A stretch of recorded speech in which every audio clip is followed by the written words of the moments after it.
le principal obstacle au bonheur, c'est nos propres pensées. C'est pas quelque chose d'extérieur à soi. Le bonheur pour moi, c'est la liberté. Pour moi, c'est très simple en fait, le bonheur. C'est juste être. Bienvenue sur le podcast C'est quoi le bonheur pour vous? Je m'appelle Julien Perron, je suis le réalisateur du film C'est quoi le bonheur pour vous? Pendant plus de 4 ans, je suis parti à travers le monde pour interviewer 1500 personnes autour de cette question fondamentale. À travers ce podcast, on parlera bien-être, développement personnel et médecine douce. Je vous souhaite un merveilleux voyage sur la route de la connaissance de soi. Aujourd'hui, j'ai le plaisir de recevoir Raphaël Bowser. Raphaël a créé le podcast Le vent d'un nouveau monde. Elle y interviewe des personnes ayant vécu des épreuves de vie, leur permettant de transmettre leur message de résilience et d'espoir aux autres. Elle donne également la parole aux enfants, qui ont souvent des rappels inspirants pour les plus grands. Enfin, elle invite à son micro des accompagnants qui œuvrent pour nous aider à nous libérer de nos carcans et à suivre les élans de notre cœur. Je vous souhaite une belle écoute. Bonsoir Raphaël. Bonsoir. Comment vas-tu depuis 5 minutes? Ça va très bien, merci. Très contente d'être là.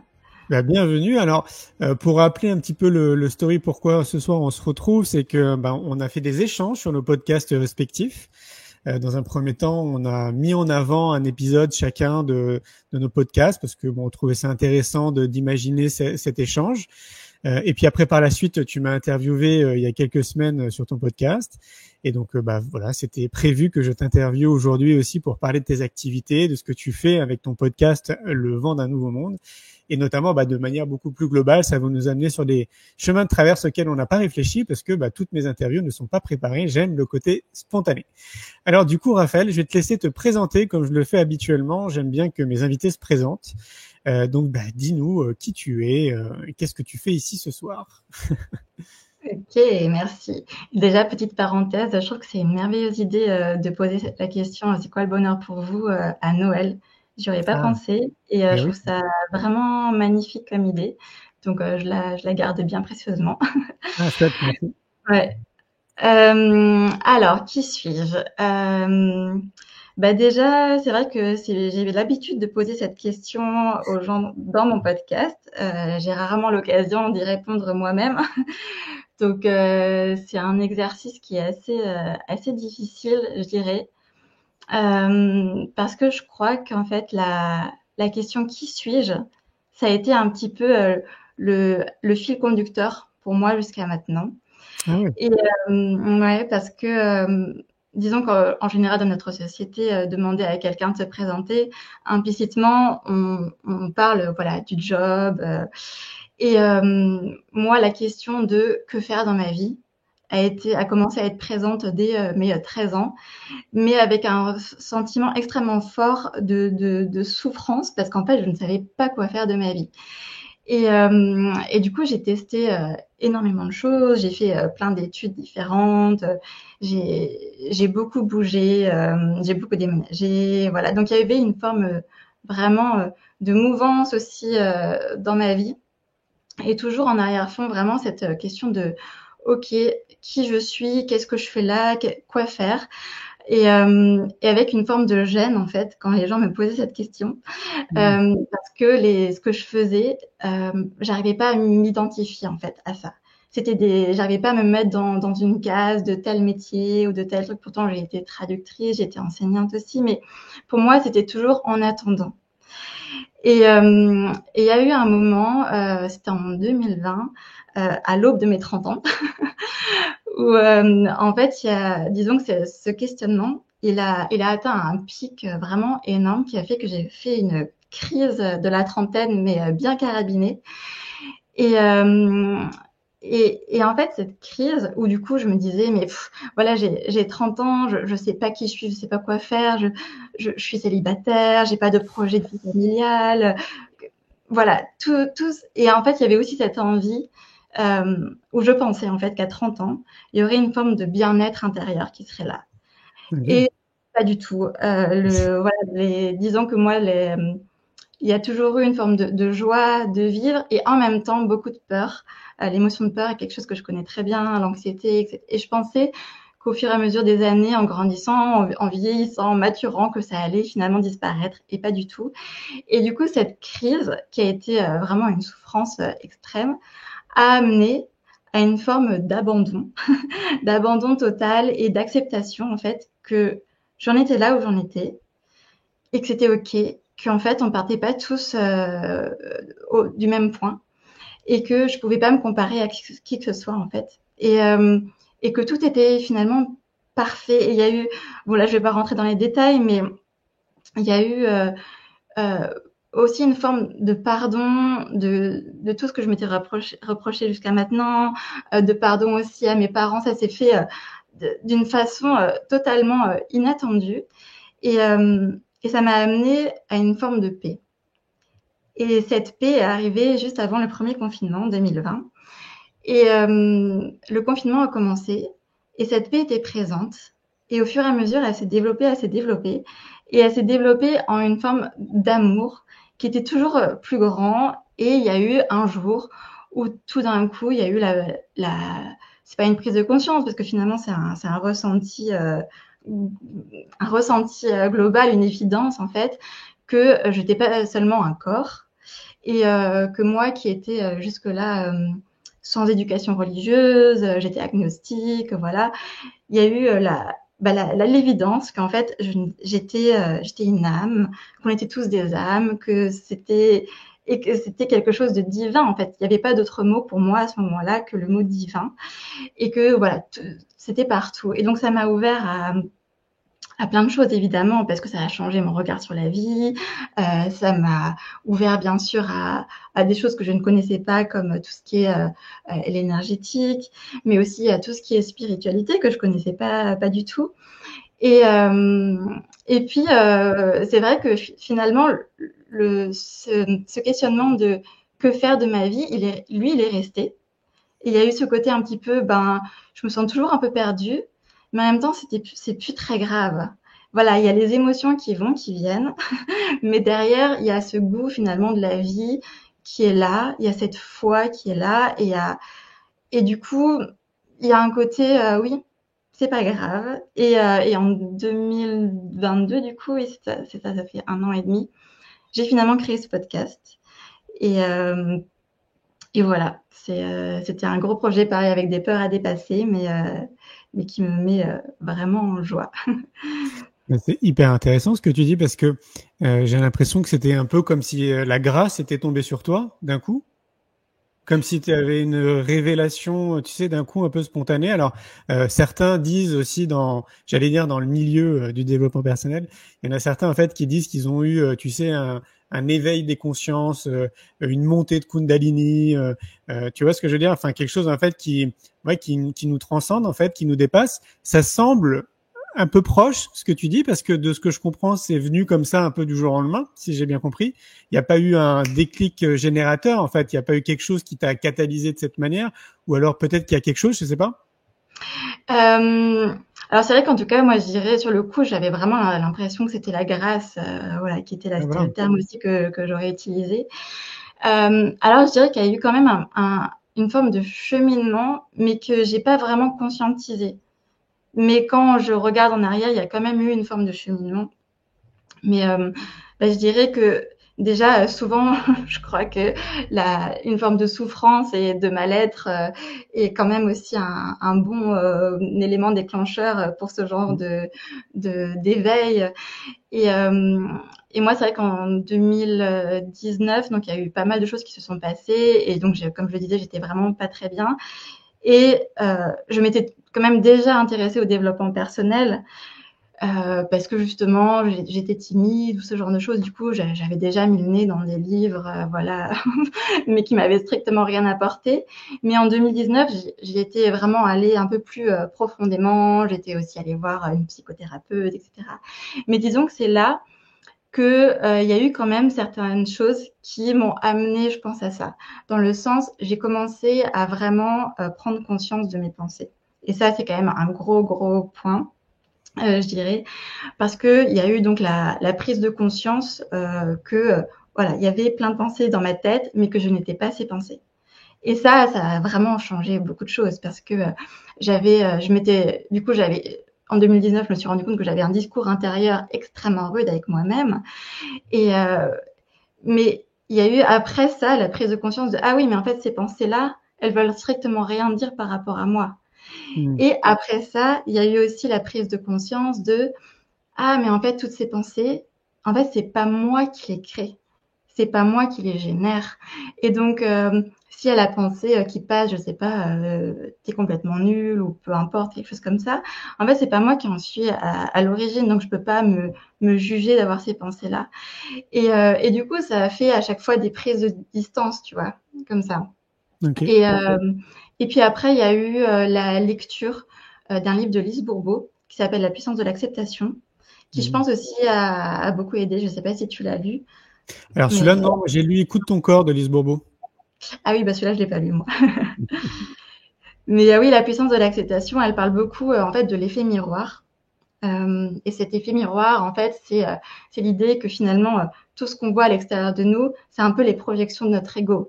Dans le sens, une personne qui nous parle de quelque chose, finalement, on va l'entendre avec nos propres filtres. Et du coup, l'idée de Lise Bourbeau, c'était un petit peu de dire tout ce que tu reproches à l'autre, tout ce que tu vas critiquer chez l'autre, en fait, c'est quelque chose que tu te reproches à toi-même ou que tu n'acceptes pas chez toi, que tu n'assumes pas. Et du coup, il y a eu donc un moment où juste après donc mon anniversaire de ces 30 ans, en fait, j'ai ouvert une lettre que je m'étais écrite à moi-même 5 ans auparavant, où je m'étais fait une liste en fait d'objectifs à atteindre à mes 30 ans. Alors, est-ce que c'est une bonne idée ou pas? J'en sais rien. Mais en tout cas, ça a été ça. En fait, donc j'habitais en Autriche à l'époque et j'avais fêté mon anniversaire en France et j'ai pris le train et c'est dans le train que j'ai ouvert cette lettre. Et en fait, ça a été un petit peu le summum de cette crise où justement le fait de lire tous ces objectifs, que je n'avais pas atteints. En fait, ça m'a fait remonter des émotions, mais d'une puissance. Heureusement, il y avait quasiment personne dans le train parce que j'ai versé toutes les larmes de mon corps. Mais je pense que je suis allée au bout de l'émotion, en fait. Et en plus de ça, pendant ce qui se passait, tout ça, j'écrivais. En fait, j'avais pris l'habitude d'écrire ce qu'on appelle le flot de pensée. Donc, d'écrire toutes les pensées qui me venaient en même temps. Et au fur et à mesure de l'écriture, donc c'était un train qui durait 8-9 heures, donc j'avais le temps d'écrire. Et en fait, c'est au fur et à mesure de ça que j'en suis venue à penser à mes parents et à tout ce que je leur reprochais. Et ça a été la prise de conscience de oh mon Dieu, mais tout ce que je peux parfois même détester chez eux, quoi. En fait, je vois que je l'ai aussi et ça a été vraiment extrêmement rude, toutes ces prises de conscience. Et je pense que c'est tout ça, en fait. C'est un moment où je suis allée tellement loin dans cette émotion et dans cette prise de conscience de mon Dieu, mais en fait, je suis terrible dans le sens, je suis exactement comme ce que je ne supporte pas chez les autres. Il y a eu un moment mais en fait, je suis obligée de m'y abandonner parce que je peux rien faire. C'est comme ça. Et j'ai pas cherché, mais tout d'un coup, il y a eu cette acceptation. Mais c'était vraiment une évidence, c'était l'acceptation. Et après ça, il y a eu un goût de la paix que j'avais jamais connu. Et je pense que c'est quand on va au bout d'une émotion extrêmement, extrêmement forte, extrêmement profonde, que après ça, il peut y avoir que la paix, en fait. C'est comme si on avait transcendé finalement cette émotion, je dirais. Oui, je vois ce que tu veux dire. Alors moi, je pense qu'il y a plusieurs chemins pour arriver à la paix intérieure. C'est un des chemins, évidemment. Moi, je ressens cette paix intérieure depuis de nombreuses années, mais je pense que c'est le fruit de mon cheminement très personnel et de tout ce que j'ai mis en place dans ma vie, que moi j'appelle une discipline de vie, on peut l'appeler comme on veut, une routine, etc., qui fait que déjà, moi, je me fais passer en priorité tous les jours. Je suis ma priorité de tous les jours. Je pars du principe que pour que je sois bien avec les autres, que je sois bien dans mon activité perso, pro, etc. Il faut d'abord que je m'occupe de moi, donc de ma machine biologique, de mon état d'esprit, etc. Donc j'ai mis en place depuis plus de 30 ans maintenant des outils, on va dire, qui me permettent d'être bien. Donc ça passe beaucoup par l'alimentation, le sport, le sommeil, la nature, des exercices de relaxation et autres, etc. Je m'extrais assez souvent aussi de chez moi parce que j'ai besoin de prendre du recul et de sortir aussi de temps en temps de ma zone de confort. C'est assez important pour moi. Et donc comme ça, c'est complètement intégré dans ma vie. J'ai le sentiment que parce que aussi j'ai commencé très tôt, faut le dire quand même, j'ai commencé vers l'âge de 10 ans quand même, que ça m'a permis justement déjà de me comprendre, de me connaître. Et moi, je fais une vraie différence entre comprendre et se connaître. Et donc de cheminer davantage vers une pleine connaissance de moi-même. Et j'ai vraiment le sentiment que c'est ça, moi, qui, encore à l'heure d'aujourd'hui, m'amène une vraie paix intérieure. C'est cette connaissance que j'ai de moi. C'est un peu comme si j'avais le manuel, tu sais, de Julien Perron, et que je me comprenais et que je sais en fait ce qu'il faut que je fasse pour remplir mes réservoirs, parce qu'on a plusieurs réservoirs, pour être bien en fait, tu vois, pour être juste bien dans ma vie de tous les jours, quoi. Et ça m'apporte, moi, une fois de plus, une vraie paix intérieure. C'est un autre cheminement. Oui, tout à fait. Je pense vraiment qu'il y en a pas un, il y en a 1000. Il y en a ou presque même, il y en a un pour chacun. Et, et je vois, moi, que tu as cité pas mal de choses, le sport, le mouvement, la nature. Et c'est vrai que j'ai quand même l'impression que tout ce qui se rejoint, en tout cas, dans cette, le fait de trouver cette paix en soi, c'est quand même le fait de lâcher le mental. Oui. Et c'est vrai que pour des gens qui, par exemple, comme moi, ont tendance à avoir un mental extrêmement, éparpillé, extrêmement présent. Je pense que toutes les pratiques de retour au corps qui existent sont géniales. Et là, il y en a vraiment 1000. Justement, il faut trouver celle qui nous convient. Ça peut être justement le sport. Mais je vois en tout cas pour moi que même faire du sport régulièrement, ça suffit pas. Il y a vraiment c'est tellement dense à cet endroit-là que il y a au quotidien vraiment aussi un retour à faire au corps, et ça peut être par 1000 choses. C'est vrai que j'ai des périodes aussi, mais par exemple dernièrement, ce qui m'a beaucoup aidé, c'est l'automassage. Okay. Et c'est des choses vraiment assez bêtes aussi, mais ça peut être aussi tout simplement le retour conscient au corps, c'est-à-dire le fait de ressentir tout simplement le corps. Et en fait, on le fait pas du tout au quotidien, parce qu'il y a un côté où on est tellement happé par la vitesse de tout ce qui se passe. Mais je pense que ça peut être une merveilleuse routine de se prendre plein de petites minutes dans la journée juste pour revenir à soi de façon extrêmement courte. C'est très bien. Je trouve ça bien que tu le dises, parce qu'effectivement, moi je le dis très souvent, je trouve que dans l'idéal, il faudrait qu'on se positionne chacun et chacune comme des chercheurs, tu sais, pour soi-même, et qu'on trouve réellement qu'est-ce qui est bon pour nous en termes d'alimentation, de mouvement, de sport, de nature, d'exercice de relaxation, parce qu'on est tous différents. Si on est 8 milliards, je pense qu'il y a 8 milliards en fait, tu vois, de potentiels différents, donc de chemins différents pour vraiment prendre soin de nous. Très concrètement. Et j'aime bien en fait ce que tu dis, parce que c'est vrai que pour des personnes, moi le sport, très clairement, je sens en fait que ça me fait vraiment du bien.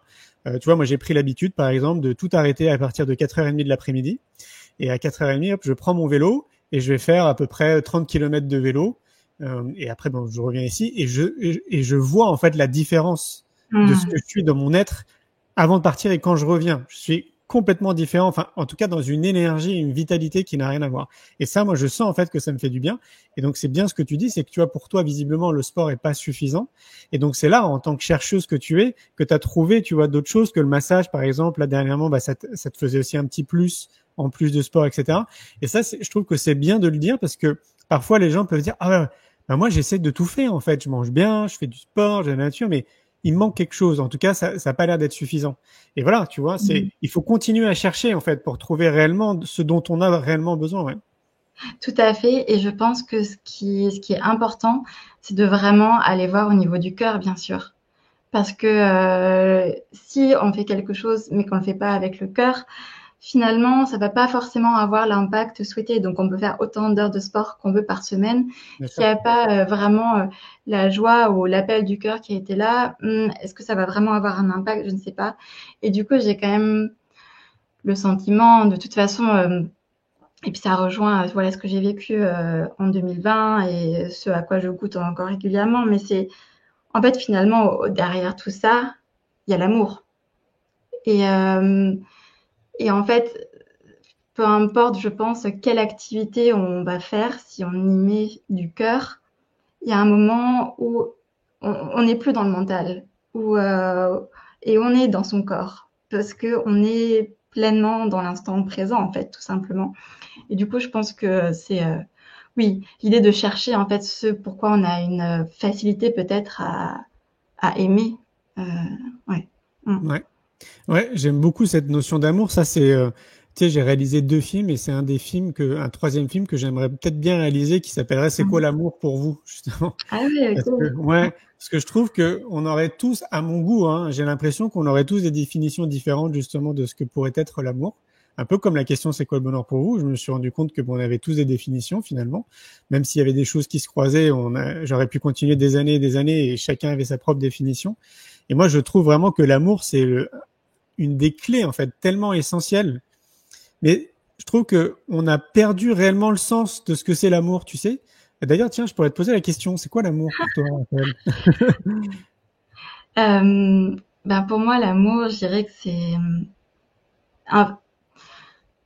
en fait tous ces concepts bonheur, amour, pour moi, c'est des concepts justement que le mental ne peut pas vraiment percevoir. Et du coup, c'est pour ça que c'est difficile de mettre des mots dessus. Mais quand, du coup, en 2020, j'ai vécu cet éveil de cœur, vraiment, j'ai ressenti un amour que je n'avais jamais ressenti. Et pour moi, j'ai mis le mot amour inconditionnel dessus parce que je ne savais pas quoi mettre comme mot dessus. Mais disons qu'il y a une part de moi qui aurait très, très envie d'ailleurs de ressentir à nouveau cet amour-là. Et dans cette intensité-là, on va dire.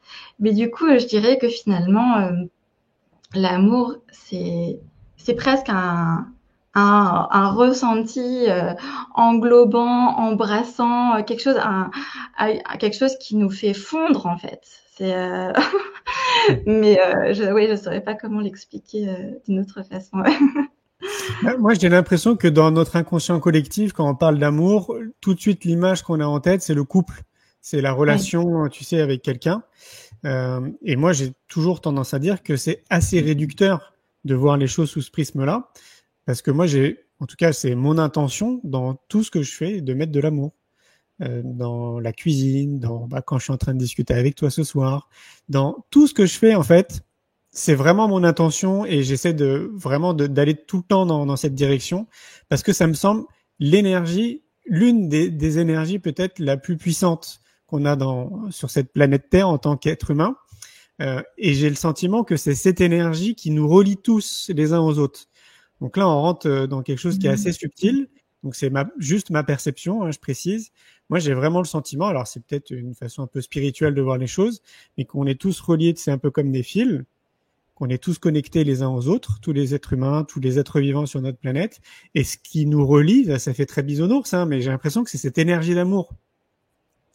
Et c'est ça, en fait, pour moi, le secret, si on a envie d'une société plus empathique, plus bienveillante, plus altruiste, une société beaucoup plus positive que ce qu'on vit là en ce moment, bah, je me dis que si chacun, on faisait du mieux qu'on pouvait tous les jours dans nos faits et gestes, dans ce qu'on fait en fait, dans notre être, dans ce qu'on est, dans ce qu'on transpire, qu'on mette cette énergie d'amour, je pense qu'on serait dans une société déjà un peu différente. Parce que tu sais, ça part d'une vraie volonté, quoi. Et donc pour moi, l'amour, c'est beaucoup plus vaste en réalité que ça, quoi. Ah mais tellement. je trouve ça magnifique. Et c'est vrai que tu dis bisounours et c'est vrai on peut voir ce côté et en même temps j'ai l'impression que finalement au fond tout le monde souhaite ça. Donc on peut avoir ces termes un peu jugeants, ces bisounours, etc. Et en même temps au fond de nous il y a que ça qu'on veut. Et je suis tellement d'accord avec toi. Et d'ailleurs, ça me fait penser quand tu dis l'amour dans le couple, etc. Que j'ai aussi le sentiment d'ailleurs qu'on aime chaque personne de façon complètement différente. C'est jamais le même amour finalement. Et ouais, ce que tu dis, et c'est vrai que ça rejoint vraiment un des messages forts que j'ai envie de faire passer avec mon podcast. Ce côté, ok, suivre son cœur en fait. Vraiment suivre son cœur. Et oui, moi je me dis, bah, bien sûr, si chacun en arrivait à suivre son cœur, donc ses élans d'amour en fait finalement, et qu'on faisait quelque chose pour lequel on a de l'amour assez facilement, ah bah, c'est sûr, hein, je pense aussi que le monde il serait bien différent. Ah, j'ai l'impression. Alors après, bien évidemment, il faut se rendre compte aussi de la société dans laquelle on évolue.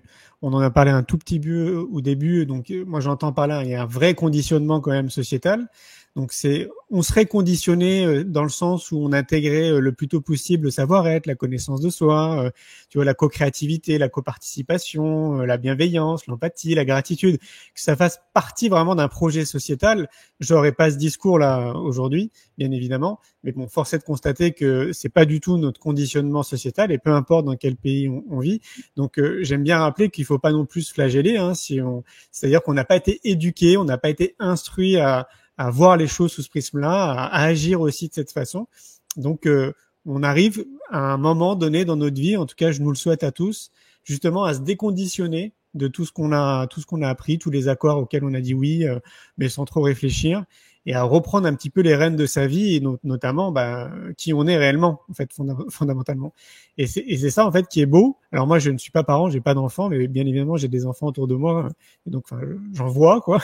Il suffit juste d'observer les enfants, tu vois, en fait, qui sont remplis d'amour. Tu vois, c'est comme si on était né comme ça, en fait. On est né rempli d'amour, d'empathie, de bienveillance, de curiosité, de toutes les qualités de nous en tant qu'être humain. Donc ça, c'est toujours présent en nous. Donc l'idée, c'est d'essayer de se déconditionner du mieux qu'on peut, justement, pour retrouver notre essence pure, quoi, qui on est réellement en tant qu'être humain, puis après dans notre unicité, hein, aussi, forcément. Et du coup, je trouve ça chouette que tu parles des enfants et de toutes ces émotions et de toute cette joie qui se porte et qu'on recherche aussi un petit peu. Et du coup, j'aimerais bien en parler, venir au podcast justement dans le sens où dans le podcast, je donne entre autres la parole aux enfants. Alors jusqu'à maintenant, j'ai eu le temps de faire que 2 interviews, mais j'espère qu'à l'avenir j'aurai plus de temps pour en faire plus. Mais c'est vraiment dans cette idée-là que tu viens de soulever que en fait, on a énormément à apprendre des enfants, vraiment. Et je pense que c'est de toute façon, je me dis, voilà, il y a toujours un partage mutuel, quelle que soit la rencontre, mais on a aussi beaucoup à apprendre des enfants. Et comme tu le dis, ils ont beaucoup plus facilement accès, en fait, à cet amour, à cette gratitude, ils sont dans cette spontanéité, dans cette joie de vivre, en fait, juste d'être là. Et ça, c'est quelque chose dont on a vraiment besoin, nous, adultes, de se rappeler. Et ouais, donc c'est vrai que c'est pour ça, entre autres, que je donne la parole aux enfants. Parce que je me dis, et oui, rappelons-nous en fait. Rappelons-nous ce qu'on avait comme rêve quand on était jeune. Rappelons-nous la façon dont on voyait les choses, la légèreté qu'on avait quand on parlait de l'avenir ou quand on parlait de ce qu'on aime, etc. C'est important d'y regoûter en fait. Et d'ailleurs, quand on parlait avant justement de faire quelque chose qu'on aime, et j'ai quand même vraiment le sentiment, et plus je fais d'interviews et plus je pose cette question justement aux gens de qu'est-ce que tu aimais faire quand tu étais enfant, plus j'ai l'impression que justement quand on était enfant, on savait d'instinct en fait ce vers quoi on voulait aller. Et après, finalement, on l'a oublié justement parce qu'il y a tous ces conditionnements sociétaux qui ont fait que il fallait aller dans telle direction et puis voilà et du coup et mettre tout ça sous le tapis. Mais je pense que c'est une clé en fait de revenir à ça. Ouais, c'est clair. On est beaucoup plus connecté à notre créativité, notre partie intuitive, mais on sait pas trop ce que c'est en réalité. Donc c'est difficile déjà en tant qu'adulte de capter comment fonctionne l'intuition, mais en tant qu'enfant, je pense qu'on n'a pas vraiment conscience de ça, mais ça fait partie justement, je trouve, de nos atouts, quoi. On est tous équipés de ça. On a une certaine facilité quand même à suivre notre intuition quand on est plus jeune. Et après, comme tu le dis, voilà, il y a le conditionnement, etc. Alors, je trouve que c'est une bonne transition parce que oui, ce serait intéressant que tu nous expliques la genèse. Tu nous l'as un tout petit peu dit, la genèse du podcast Le vent d'un nouveau monde, que tu l'as créé en fait pendant cette période de confinement. Mais depuis, tu as interviewé un certain nombre de personnes. Pourquoi Le vent d'un nouveau monde? Alors le titre est venu à un moment de façon assez spontanée, assez intuitive aussi justement. À la base, c'est une chanson, Le vent d'un nouveau monde, une chanson que d'ailleurs j'avais appris quand j'étais à l'école primaire. Ah, Et d'accord. voilà, une chanson que j'aimais beaucoup et en fait qui est la version française de Amazing Grace, donc la chanson qui est une chanson chrétienne d'ailleurs je crois, mais qui est chantée beaucoup aux États-Unis et du coup c'est une chanson qui parle finalement du passage des colons en Amérique. Mais voilà, c'est une chanson qui m'a vraiment beaucoup portée et quand justement j'ai commencé à m'ouvrir pleinement, disons, à la vie et tout ça, je me sentais extrêmement connectée au vent. Il y avait, parce qu'en fait, c'était comme si justement l'amour était palpable à ce moment-là. Et du coup, j'avais le sentiment d'avoir des bouffées d'amour, d'inspirer la joie. Oh, c'est vrai que c'était très, très particulier comme période qui a duré plusieurs semaines. Et entre autres, à ce moment-là, quand il y avait du vent, je me sentais un peu enivrée par le vent. Et j'ai commencé à filmer les arbres au vent parce que du coup, j'étais très dans l'émerveillement, la contemplation de ce qui se passait et surtout de quand il y avait du vent et ce que ça faisait bouger dans l'espace. Donc comme ça, c'est un petit peu bizarre, mais que je pense que quand on est vraiment, d'ailleurs, dans la nature, tu dois savoir, toi qui es régulièrement seul dans la nature, il y a des moments où, presque de béatitude à voir un oiseau passer devant soi, en fait. On comprend pas trop, mais presque, moi, c'est vrai que ça m'est déjà arrivé de marcher tranquillement, tout d'un coup d'avoir une larme parce que j'avais vu un écureuil.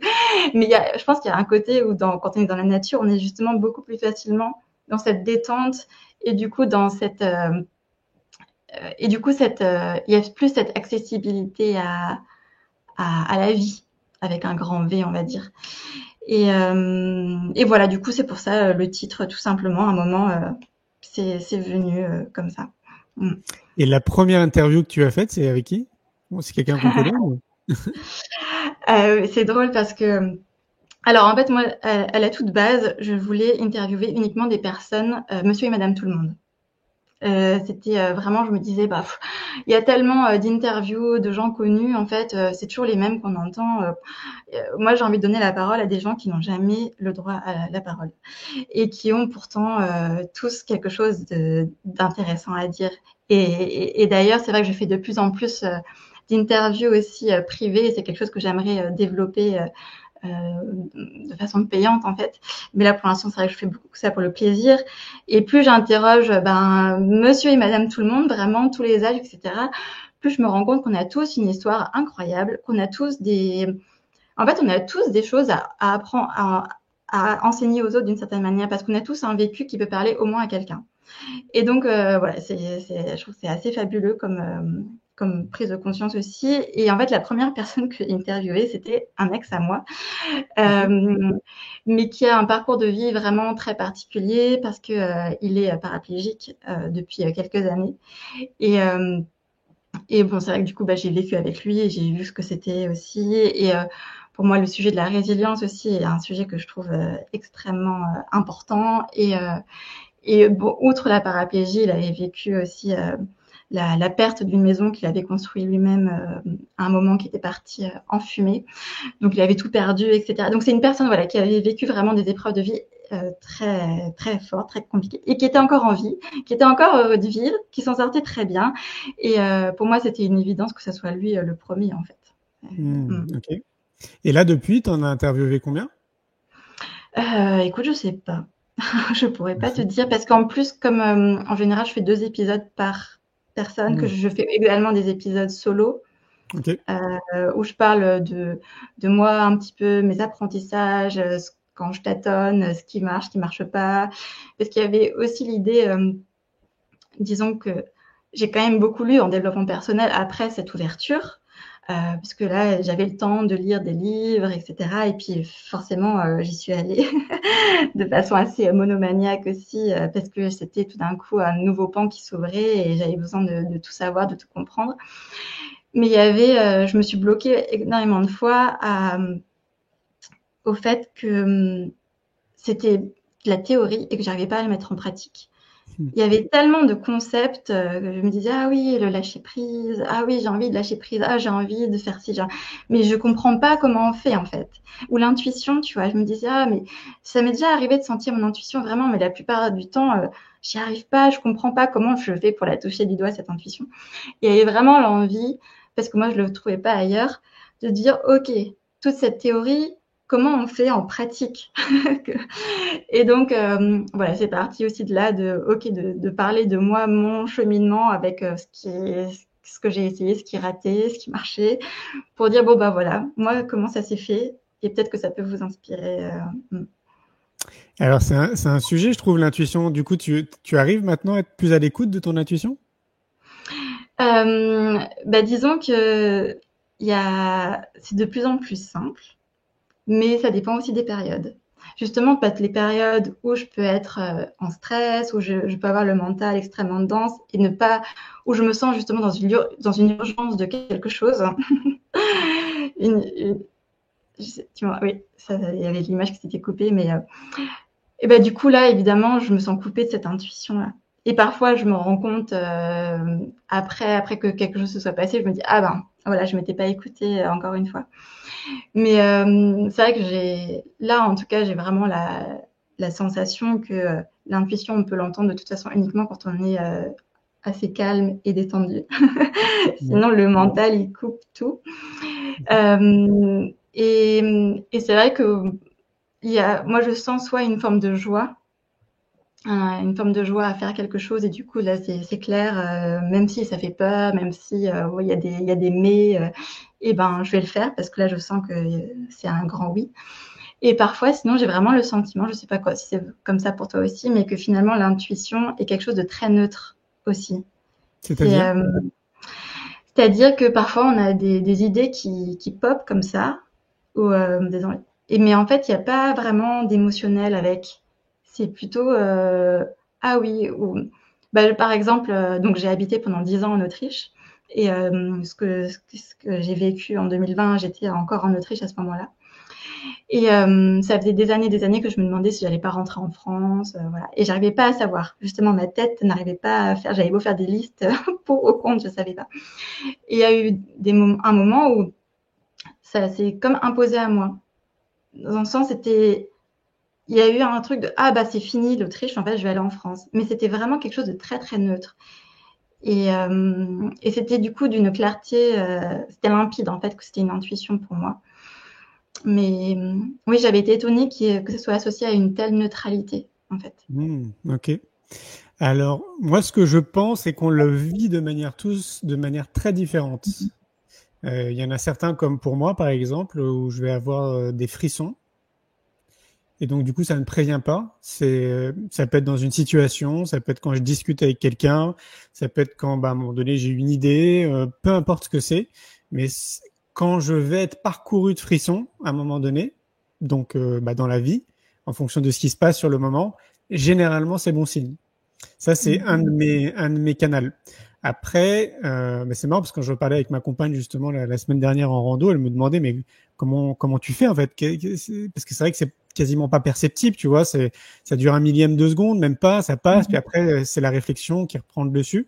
Et donc moi, ce que je lui disais, c'est que je trouve que c'est un peu comme un muscle, un peu comme quand t'allais, je sais pas, dans une salle de muscu par exemple pour avoir des biscottos. Et c'est à force de l'écouter, donc du coup de pratiquer, tu sais, de vraiment d'être très à l'écoute, et donc de l'écouter. Donc en fait d'être purement dans l'expérience, qu'au bout d'un moment donné, t'es vraiment attentif à ce millième de seconde qui passe. Mais je dis pas que c'est simple, parce que même moi encore à l'heure d'aujourd'hui, alors que ça fait de nombreuses années quand même que je suis mon intuition, même encore à l'heure d'aujourd'hui, je trouve que c'est pas vraiment simple, tu vois. Mais pour moi, c'est vraiment ce truc-là, c'est-à-dire que il y a un moment donné, il y a une information qui arrive, et c'est cette première information qui arrive qui est la plus juste. Et c'est celle-là en fait qu'on n'écoute pas, parce qu'après c'est tout le reste, c'est tous les mécanismes, notre cerveau, la réflexion, les pensées, certains disent notre ego qui prend le dessus. Et c'est ça qui est compliqué. Et donc là, je vais rejoindre un peu ce que tu disais, où tu disais que c'est vrai que pour l'écouter, le mieux quand même, c'est d'être en paix intérieure, et donc du coup un peu détaché justement de notre mental. Pour moi, pour en arriver là, justement, il faut mettre en place dans notre vie, et je dis bien il faut, même si j'aime pas ce terme, il faut, mais c'est une nécessité de mettre en place dans notre vie une discipline, une vraie discipline, déjà au moins pour être bien dans notre corps et pour être bien dans notre tête. Sans passer par ces étapes, ça me paraît vraiment compliqué de pouvoir écouter son intuition le plus finement possible, quoi. Et donc l'alimentation dedans va être hyper importante parce que c'est pareil, on mange juste parce qu'on a faim, on a oublié de manger juste pour nous apporter au moins de l'énergie et de la vitalité. C'est un peu comme le disait Hippocrate, hein, que notre alimentation, c'est notre premier médicament. Ça, on l'a complètement oublié. Mais ça, déjà, pour ceux qui sont un peu pragmatiques, on va dire, si vous avez déjà un corps qui est propre au niveau de ce que vous mangez, si vous faites de l'activité physique pour extraire justement les toxines, pour libérer aussi des molécules du bonheur, etc., forcément, vous serez beaucoup plus connecté à votre partie intuitive et créative. Parce que, je le mets entre guillemets, tout sera propre. Tu vois ce que je veux dire? Sinon, en fait, c'est comme s'il y avait plein de couches les unes après les autres. Et donc, c'est pas évident de laisser passer l'intuition parmi toutes ces couches. Et donc, très souvent, moi, je dis, il faut revenir aux bases, les amis, quoi. Ceux qui s'intéressent à l'énergétique, je sais pas, au Reiki, au Feng Shui, à l'intuition, à tout ce que vous voulez, parce que dans le monde de la connaissance de soi, il y a plein de choses. Avant de vouloir pratiquer et s'intéresser à plein de choses dans le monde de la connaissance de soi, revenez déjà aux fondamentaux. Prenez soin de votre corps et de votre état d'esprit parce que c'est déjà très challengeant de le faire convenablement parce qu'on nous l'a pas appris, quoi. On nous l'aurait appris une fois de plus, ça serait beaucoup plus simple. Mais là, on nous l'a pas appris, donc ça demande du temps, de l'énergie. Ouais, tout à fait d'accord. Revenir aux bases et je voudrais rajouter l'émotionnel à ça, à ce que tu as cité. Parce que tu parlais justement de l'alimentation. Et alors moi, j'ai eu des soucis de santé assez lourds il y a quelques années et entre autres, je pouvais quasiment plus rien manger. Et suite à ça, j'ai développé des troubles légers du comportement alimentaire. Et je vois qu'il y en a quand même beaucoup, en particulier des femmes, j'ai l'impression quand même, à avoir un rapport assez compliqué avec la nourriture. Parce qu'on l'utilise quand même assez, pour beaucoup d'entre nous, j'ai l'impression, comme un petit peu anesthésiant émotionnel. Et moi, je vois, je suis la première à m'observer et à voir que c'est quelque chose qui est presque pulsionnel en fait. Et ce que je voulais dire, c'est que au lieu de se juger d'avoir ces comportements-là, par exemple, ça peut être vraiment utile. Moi, je vois qu'en tout cas, c'est quelque chose que j'utilise finalement pour apprendre à me connaître, pour revenir à moi, pour revenir à cet émotionnel. Parce qu'en fait, derrière, il y a un émotionnel qui a envie d'être entendu. Et je pense que c'est important de pas se flageller, de pas arriver à ces bases, ce socle en fait qu'on aimerait tous avoir de vie saine, mais de l'utiliser au contraire pour s'observer, pour justement toujours apprendre à se connaître un petit peu mieux et à mettre aussi d'ailleurs de l'amour dessus et de la bienveillance dessus et voilà et ressentir en fait. Ressentir ce qui est là. Et après, pourquoi pas manger le gâteau d'ailleurs. Mais en tout cas, si on fait une minute de pause, de revenir au corps et de ressentir, rien que ça, c'est vrai que ça change beaucoup de choses. Oui, et puis en fait, le plus important derrière tout ça, c'est de faire du mieux qu'on peut tous les jours. Chacun où on en est, avec nos compétences, avec ce qu'on est là sur le moment. On est tous différents malgré tout. Et donc déjà, de faire du mieux qu'on peut tous les jours pour prendre soin de soi, moi, je rêve de ça. Je rêverais que 90% de la population fasse ça tous les jours. Tu vois, qu'ils se fassent passer en priorité, avoir leurs enfants, leurs femmes, leurs maris, tout ce que tu veux. Et que, tu vois, ça rien que ça, déjà, de faire du mieux qu'on peut. Oh là là, quel cadeau on ferait pour l'humanité, pour la planète. Ça serait génial. Mais moi, ce qui me rassure, c'est que tu sais, j'ai commencé il y a très très longtemps, plus d'une trentaine d'années. En fait, ce qui me rassure, c'est que je vois que plus les années passent et c'est tout le temps croissant. Tu sais, ces personnes qui ont des prises de conscience, qui essayent de faire du mieux qu'ils peuvent justement pour prendre soin d'eux, etc. Je sens que c'est tout le temps croissant. Je serais un peu inquiet si c'était l'inverse. Mais là, force est de constater, à travers d'ailleurs dans deux domaines, moi, dans lesquels je mets beaucoup d'énergie, l'éducation et la connaissance de soi, c'est tout le temps de manière croissante. Donc, on progresse, il y a de plus en plus de déclics. Les périodes de confinement, je trouve d'ailleurs, ont accéléré les prises de conscience et ont généré plein de déclics. Donc, tant mieux aussi, c'est le côté positif. Et voilà, donc c'est pour ça que moi, du coup, je suis très optimiste. Tu vois, j'ai envie de vivre jusqu'à 112 ans. J'ai envie de me donner l'énergie, d'être en forme au moins jusqu'à 112 ans pour continuer à semer les graines, etc. Parce que j'ai envie de voir justement ce changement. Je suis vraiment sûr qu'à un moment donné, on va arriver à une phase de notre humanité où il y aura plus de 50% de la population qui sera quasiment en fait dans l'obligation d'avancer dans cette direction. Ouais. Donc voilà. Ouais, mais tellement d'accord. Et c'est vrai que on le voit, on le perçoit tous, j'ai l'impression qu'en fait, il y a un changement qui va vraiment dans le bon sens, malgré tout ce qui se passe à côté. Et ça, bien sûr, c'est là, c'est encore là, mais on voit qu'il y a tellement de personnes qui ont envie de changer les choses, en fait, parce qu'on n'en peut plus aussi, il faut bien le dire. Mais ouais, je veux dire, même au fur et à mesure, là, en seulement, comme tu dis, les confinements ont aidé, en seulement 3 ans, je veux dire, il y a quand même une ouverture incroyable de plein de gens et une envie de prendre soin de soi, etc. C'est vrai que c'est là. Et je me dis, bah oui, quand tu auras 112 ans, si ça avance de façon si ça continue à être aussi rapide que ça, bah ça va être grandiose. Et c'est vrai que moi, je suis également très optimiste et ça fait partie vraiment de ce pourquoi en fait j'ai créé aussi ce podcast d'ailleurs, parce que à partir du moment où moi je me suis rendu compte que bah en fait on était tous des âmes incarnées finalement, qu'on n'était pas que ce qu'on pouvait percevoir. Il y a une forme de peur de l'avenir qui s'est aussi complètement évanouie, parce que j'étais beaucoup dans l'éco-anxiété avant ça. Et maintenant, bah, c'est vrai qu'évidemment, il y a la conscience écologique qui reste. Bien sûr, quand on aime la nature, de toute façon, ça peut pas être, ou la vie d'ailleurs, ça peut pas être autrement. Mais il y a aussi une forme où il y a plus du tout d'inquiétude quant à l'avenir. Pour moi, c'est clair qu'on va tous, en fait, s'ouvrir un peu tous comme des.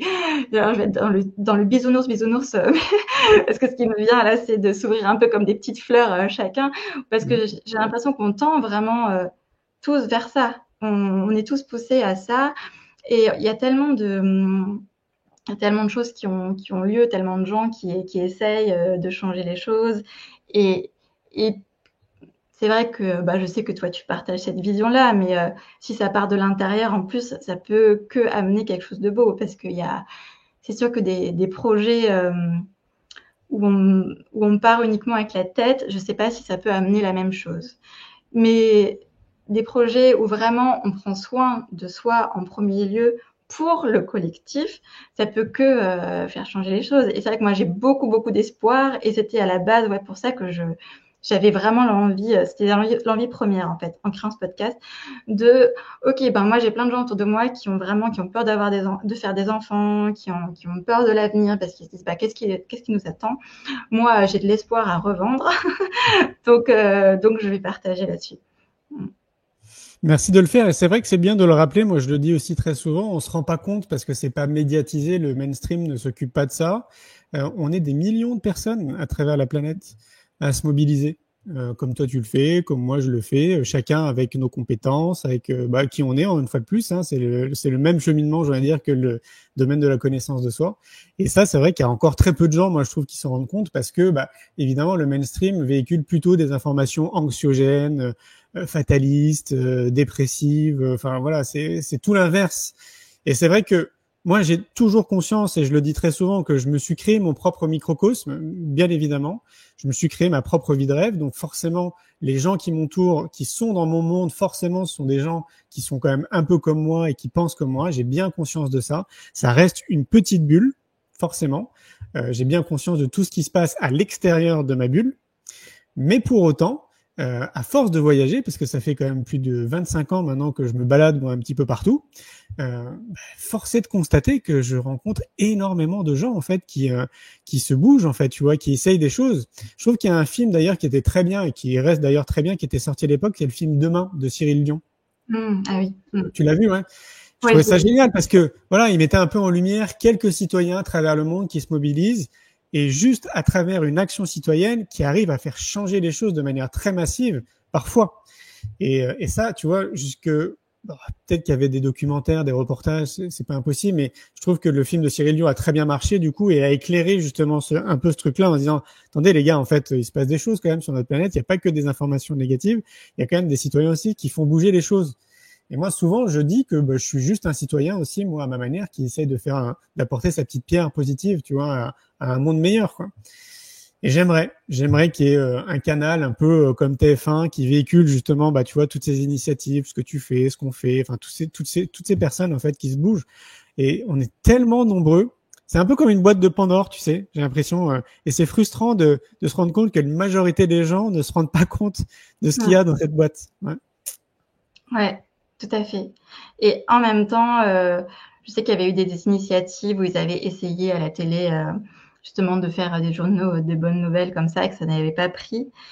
Et parce que je pense quand même que aussi, c'est vrai, quand on va pas bien, on a aussi tendance à être encore plus mal quand on voit ce qui va bien. Ça nous renvoie aussi des choses très douloureuses. Et le cerveau aussi fonctionne d'une certaine façon qui fait qu'on a plus tendance à voir les problèmes que les solutions, etc. Donc, je sais pas si ça marcherait vraiment à la télé comme ça, parce que je pense que finalement, il faut que ça soit aussi quelque chose qui vienne d'une envie de la personne en tant que telle. Et celles qui ont besoin de se sentir entourées, je pense qu'elles savent où chercher et qu'elles trouvent, quoi.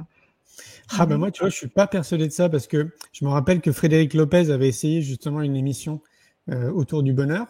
Et donc, alors je crois que c'est ses propres mots ou c'est d'autres personnes qui avaient dit du monde de la télé comme quoi ça n'avait pas fonctionné justement parce que le public n'était pas réceptif. Et moi, je le remets quand même en question parce que ce sont les médias en réalité qui ont dit ça. Et tant que c'est pas moi qui ai mené l'enquête, tu vois, je remettrai toujours ça en question en réalité parce que j'ai vraiment un gros doute. Je vois, il y a des canaux, je pense à notamment un site qui s'appelle Positive Air, je crois, un truc comme ça, qui a fait de son site internet vraiment que de l'actu positive. Ça fait un petit moment qu'ils existent. Et si tu t'abonnes à leur site, si c'est encore le cas, tu reçois une newsletter tous les jours. Et il y a je sais pas combien d'articles de trucs positifs. Ce site-là, il cartonne. Vraiment. Enfin, en tout cas, de l'époque, je suis plus trop en contact avec eux, mais vraiment, il cartonnait. Vraiment.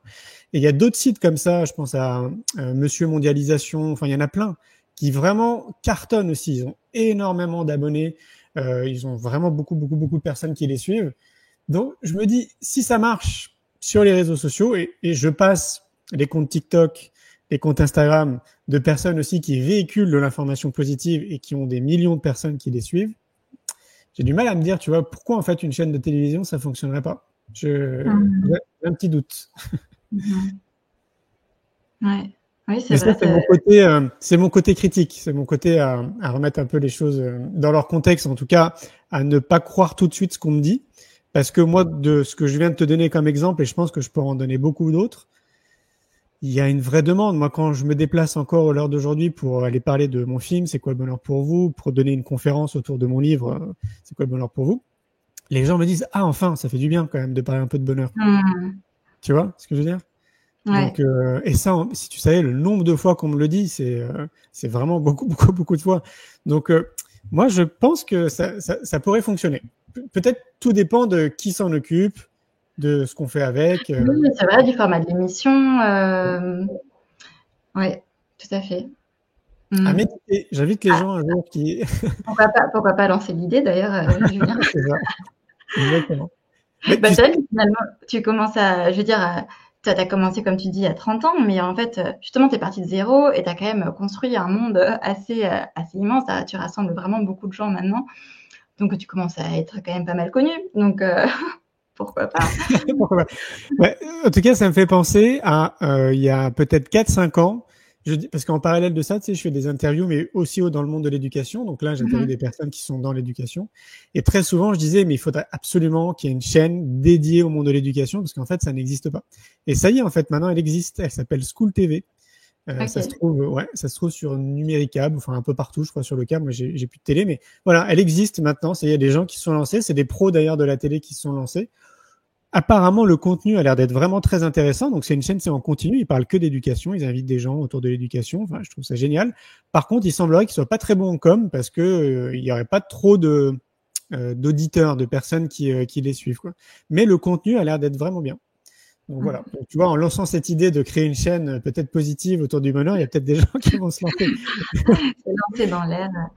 Et après, c'est vrai que j'ai quand même l'impression que beaucoup de gens qui ont cette envie profonde de changement, ils sont pas trop à regarder la télé. Donc, c'est peut-être pas aussi le public. Finalement, c'est vrai que YouTube et tous les réseaux sociaux sont énormément utilisés. et c'est beau aussi, moi je trouve justement que ça laisse la place à tous ces podcasts indépendants, toutes ces chaînes YouTube Mais oui, indépendantes.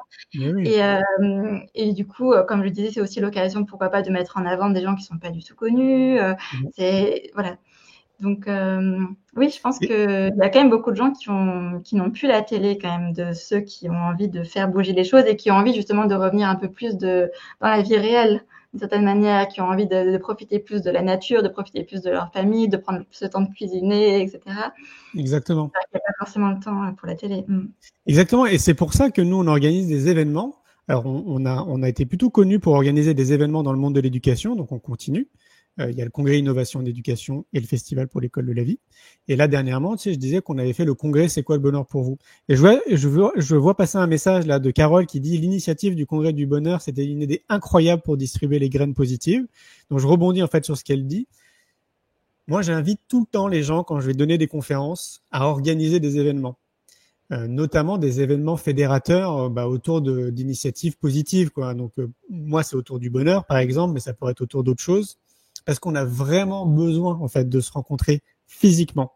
C'est génial ce qu'on fait là en ce moment, de faire un truc comme ça en live là à distance, c'est super sympa, mais rien ne remplace le physique, rien ne remplace ça. C'est fou. Donc du coup Carole me fait penser à ça. C'est vrai que l'énergie, ce qu'on a vécu, on le vit tout le temps dans les événements qu'on organise, mais là, c'était la première autour du bonheur. Franchement, moi, cette énergie, elle m'a suivi, peut-être encore même un peu maintenant, ça se trouve. C'était fou de voir, en fait, toutes ces personnes, remplies d'amour, de bonheur, de joie, de gratitude, de prise de conscience. J'ai jamais vu un événement de ce que nous, on organise, où il y avait autant de personnes qui se faisaient des hugs, tu sais, qui se faisaient des câlins, quoi. Vraiment, c'était génial. Moi, le premier, en plus, j'adore ça, donc j'étais ravi. Mais c'était vraiment topissime, et je pense que là effectivement ça a semé plein de graines. Donc s'il y a des gens là qui nous écoutent et qui avaient les épaules pour organiser des événements, faites-le, c'est vraiment important. Ouais, et j'aimerais rebondir là-dessus parce que il y a plein de gens, je pense, qui ont ces idées-là, ces envies-là, mais qui n'osent pas, ou qui se disent j'ai pas l'énergie, etc. Et c'est vrai que moi, le fait de faire ce podcast, ça a été un truc énorme pour moi. Alors, ça peut paraître de l'extérieur vraiment pas grand-chose, mais moi, j'ai dû dépasser énormément de peur en fait. La peur de m'exprimer, en particulier sur des sujets qui sont encore controversés, qui peuvent être tabous, et de faire des choses qui me mettaient vraiment presque à nu, ou alors qui me mettaient en avant. Et du coup, il y avait ce côté vulnérabilité également, parce que si tu oses faire quelque chose, on peut beaucoup plus facilement te critiquer, entre autres. Oui. Et je pense qu'il y a beaucoup de gens qui ont peur de ne pas avoir il y en a mille et une des peurs, hein, mais le regard des autres, la peur de ne pas y arriver, etc. Mais ça fait partie aussi des choses que j'ai vraiment envie de dire, moi, ce projet podcast, il m'a permis de dépasser énormément de ces peurs. Et en fait, j'ai l'impression aussi, si on parle justement du bonheur, que finalement, la joie, le bonheur est souvent derrière ces peurs. Et que s'il y a quelque chose qui nous fait un petit peu envie, mais qu'on se dit « Ah non, moi, je sais pas trop », vraiment essayer d'y aller, parce que vraiment, c'est là, derrière, que se cachent les plus grands épanouissements. Et ça peut être des toutes petites choses aussi, hein. Moi, je vois, parce que ça revient aussi à cette idée du succès, tu sais, parce que c'est vrai que ça aussi, on voit beaucoup de gens dans les interviews, voilà, qui ont fait plein de choses, hein, qui ont écrit des livres, qui ont réalisé des films, qui ont fait plein de choses. Mais en fait, il y a besoin de voir ça, mais il y a aussi besoin de voir que finalement, dépasser une petite peur qui a l'air d'une petite peur de l'extérieur peut être une grande peur à l'intérieur, en fait, et que ça, c'est un succès, mais incroyable. Et un petit exemple qui me vient là, en ce qui me concerne, c'est que cette année, je me suis inscrite à une chorale. Et qu'en fait, ça, j'aurais jamais cru que j'aurais été capable, il y a quelques années encore en arrière, que je puisse faire ça. Parce qu'il y a plein d'histoires derrière. Et voilà, c'est aussi pour rappeler qu'il n'y a pas de petits événements, il n'y a pas de petites choses, et que c'est vrai que ça serait magnifique que des gens organisent un peu plus de choses. Et je pense que parfois, il y a quand même beaucoup de peur qui sont le frein. Ah bah oui, très clairement. En fait, on est les premiers à se mettre nos propres freins, hein. Et c'est pour ça que moi, tout ce que je fais jusqu'à présent, c'est de manière purement intuitive, parce que quand tu suis ton intuition, tu te mets pas des freins, justement. Enfin, en tout cas, moi, c'est comme ça que je le vis, hein, bien évidemment.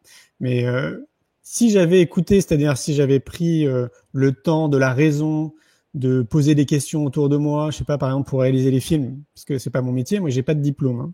Je suis dyslexique et dysorthographique. Bon, alors, tu vois, si je m'étais posé des questions en me disant, bah, en fait, moi, je sais pas faire de film, pas de diplôme, je sais pas comment on utilise une caméra, comment on interviewe les gens, en fait, je me serais jamais lancé. Quand j'ai organisé à un moment donné un pique-nique pour fédérer des gens qui voulaient m'aider à créer une école, donc une école alternative, je n'imaginais pas un jour organiser un festival, donc l'année d'après, qui allait drainer 9000 personnes. J'ai suivi en fait mon intuition. Je me suis dit, il y avait encore cet élan de joie dont tu parlais. Moi, c'est tout le temps comme ça en fait. C'est tout le temps des choses qui me mettent en joie.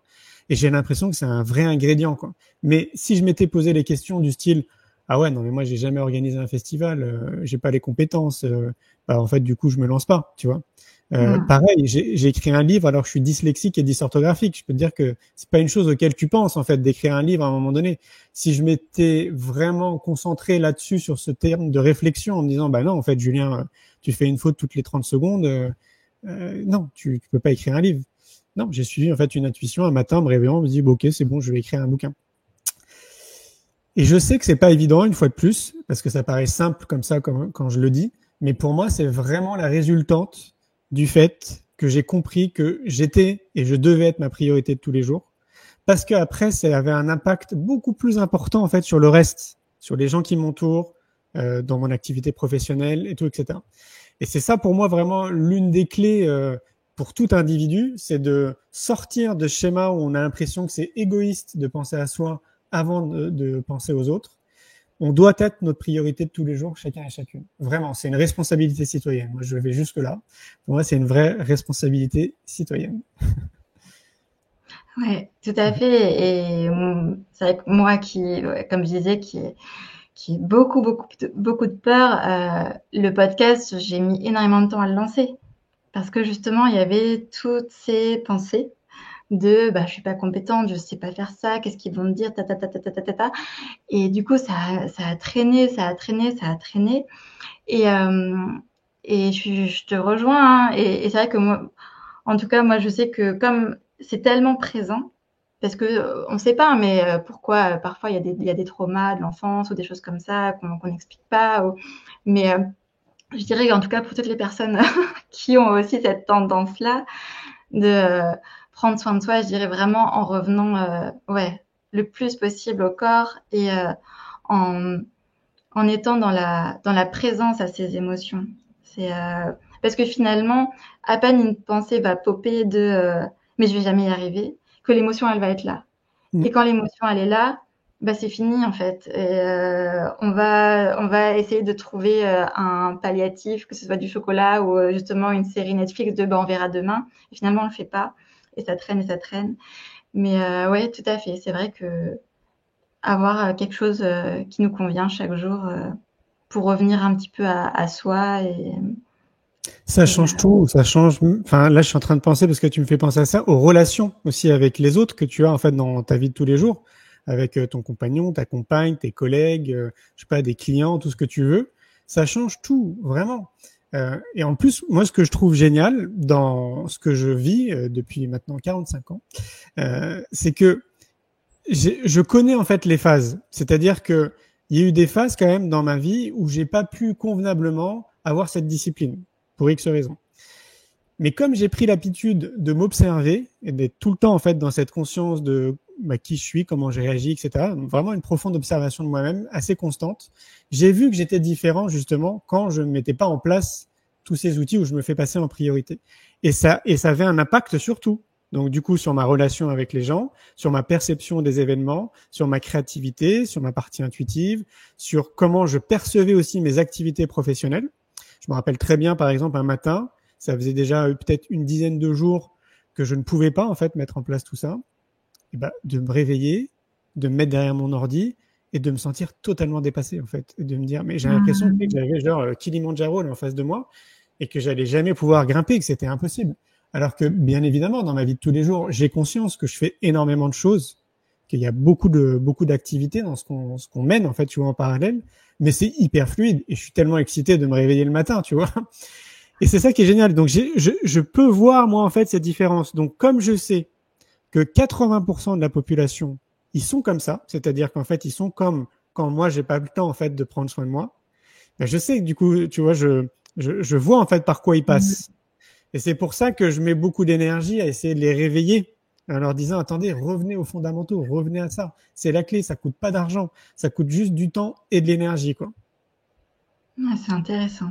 Ouais, très, très intéressant. Ouais. Je t'invite à lire mon livre, si tu aimes bien. Je parle de ça. Non, mais oui, c'est vrai, parce que je l'ai feuilleté, mais je l'ai pas lu. Donc, oui. Okay. Alors, je vais te poser une dernière question parce que je vois que ça file, ça fait déjà 1h10. Habituellement, je suis sur un format d'1 heure. C'est quoi le bonheur pour toi, Raphaël? Rapidement, je dirais que c'est se sentir vivant, en fait. Se sentir pleinement vivant et du coup, ça peut être justement quand on est en relation, par exemple, avec quelqu'un, ça peut être dans un fou rire, ça peut être grâce aux 5 sens, et ça peut être quand on sent vraiment le goût de la vie aussi, de façon plus subtile, on va dire. Mais ouais, je dirais que pour moi, c'est quand on ressent vraiment la vie pulser, en fait. Ouais. Ok. Raphaël, comment on fait pour te contacter, pour les gens qui aimeraient rentrer en contact avec toi? Il y aura un site internet dans quelques temps, mais pour l'instant il y a Instagram, Facebook, et puis après le podcast on le trouve sur toutes les plateformes de podcast, donc Spotify, Deezer, Apple Podcast, etc. Il y a aussi une chaîne YouTube, voilà. Donc le vent d'un nouveau monde podcast, c'est ça qu'il faut. Le vent d'un nouveau monde, ok, podcast. Et sinon sur Instagram c'est le vent d'un nouveau monde aussi, c'est ça? On ne trouve pas sous Raphaël? Non, c'est le vent d'un nouveau monde. Le vent d'un nouveau monde. Ok, ça marche. Merci beaucoup, Raphaël, pour cet échange. C'était chouette. Merci à toi. Avec joie. Passe une belle fin de soirée. À tout bientôt. Merci, toi aussi. Merci, ciao. Un grand merci pour votre écoute. J'espère que vous avez passé un bon moment avec nous. Pour prolonger l'expérience C'est quoi le bonheur pour vous et continuer votre cheminement sur la connaissance de soi, je vous invite vivement à lire mon livre « C'est quoi le bonheur pour vous ?» que vous trouverez dans toutes les librairies. Jouez et amusez-vous avec le jeu de cartes, entre amis, avec des inconnus, dans le monde de l'entreprise, à l'école. Regardez le film « C'est quoi le bonheur pour vous ?» et surtout, prenez soin de vous. Je vous souhaite un merveilleux voyage vers vous-même.